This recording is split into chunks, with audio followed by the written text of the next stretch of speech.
കർണിക്കൊയ്ത്ത് എന്ന സമാഹാരത്തിൽ നിന്നെടുത്ത വൈലോപ്പിള്ളി ശ്രീധരമേനോൻ എഴുതിയ ഏറ്റവും ജനപ്രീതി നേടിയ കവിത മാമ്പഴം.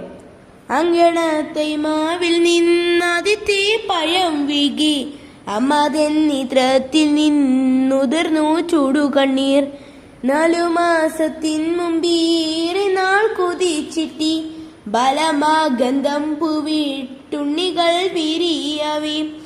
അമ്മതൻ മണിക്കുട്ടൻ പൂത്തിരി കത്തിച്ചപ്പോൾ അമ്മലർ ചെണ്ടെന്നൊടി ആഹതിച്ചടുത്തെത്തി.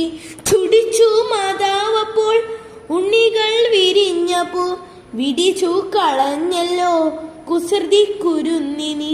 മകനി വീഴുന്നേരം മുടി ചെന്നെടുക്കണ്ടോൻ പൂക്കുല തല്ലുന്നതു തല്ലുകൊള്ളാഞ്ഞിട്ടല്ലേ.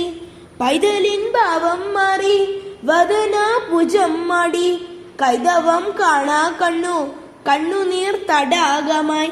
മാമ്പഴം പെറുക്കുവാൻ ഞാൻ വരുന്നില്ലെന്നവൻ മൺപെഴും മലർക്കുവ എറിഞ്ഞു വെറും മണ്ണിൽ.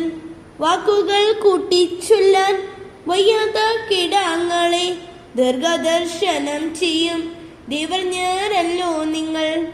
തുങ്കുമാമിന്നിച്ചുടൽ തൈമാവിൽ മരതക കിങ്ങണി സൗബന്ധിക സ്വർണമായി തീരും മുമ്പി.